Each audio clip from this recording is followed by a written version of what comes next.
Shalom प्रियो, आज हम प्रभु यीशु मसीह के आने और उनके बलिदान के विषय में जो भविष्यवाणियां हुई हैं और जो पूरी भी हुई हैं उनके विषय में बातचीत करेंगे। तो पास्टर मोना, क्या आप हमारे दर्शकों को बताएंगे कि आखिर गुड फ्राइडे और ईस्टर क्या है? परमेश्वर के साथ मनुष्य की संगति को दोबारा से जोड़ने के लिए जिस बलिदान की जरूरत परमेश्वर को थी, उस बलिदान का उपाय इंतजाम स्वयं परमेश्वर ने किया। परमेश्वर ने अपने इकलौते पुत्र प्रभु यीशु मसीह को हमारे पापों के लिए बलिदान बना दिया।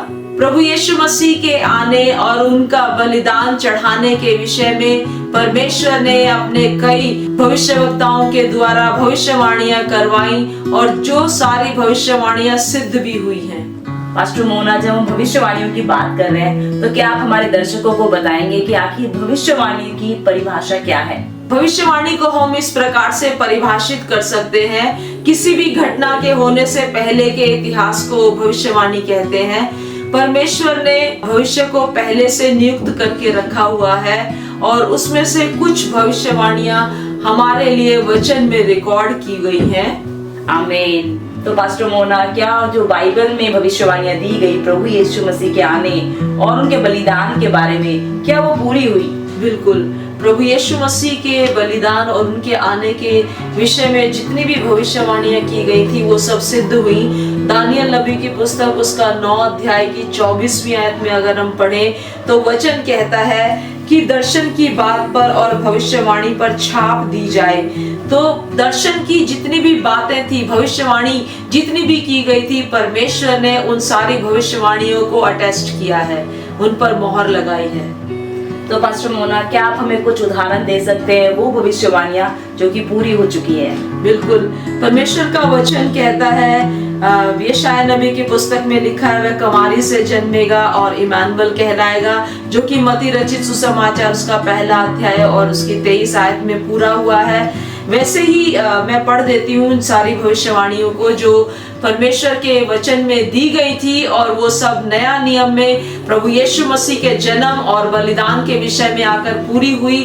परमेश्वर के वचन में लिखा है कि बैतलहम में बच्चों की हत्या होगी, उसका एक अग्रदूत होगा, उसको मिस्र से बुलाया जाएगा, वह पवित्र आत्मा से अभिषिक्त होगा, वह यरूशलेम में प्रवेश करेगा, वह अपने स्वयं के भाइयों के द्वारा तिरस्कृत किया जाएगा, वह 30 चांदी के सिक्कों में बेचा जाएगा। तो जब चांदी के सिक्कों की बात करते हैं तो निर्गमन की पुस्तक में लिखा गया है कि यदि किसी का जो बैल है किसी के दास या दासी को अगर मारे तो उस बैल के स्वामी को, दास या दासी के स्वामी को 30 चांदी के जो सिक्के हैं वो देने पड़ेंगे।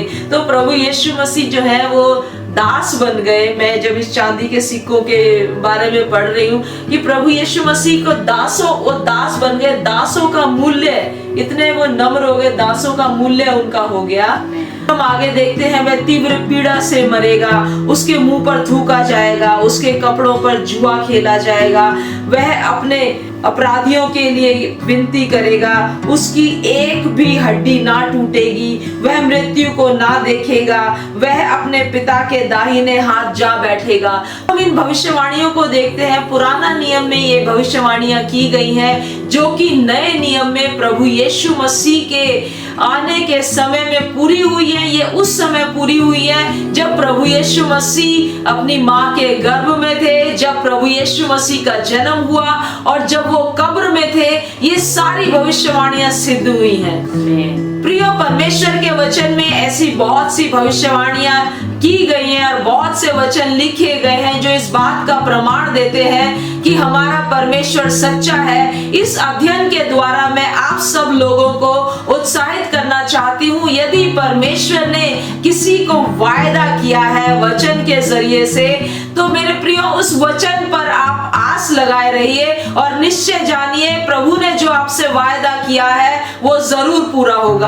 आप प्रभु के ऊपर आस लगा कर रखिए। प्रभु आप सब लोगों को आशीष दे। आमीन। आमीन। बने रहने के लिए धन्यवाद। मैं हूं रश्मि सिंह। आशा करती हूँ संदेश आपको पसंद आया होगा। इस संदेश को अपने परिवार के सब जनों में, अपने मित्रों को बांटें ताकि उन्हें भी आशीष मिले।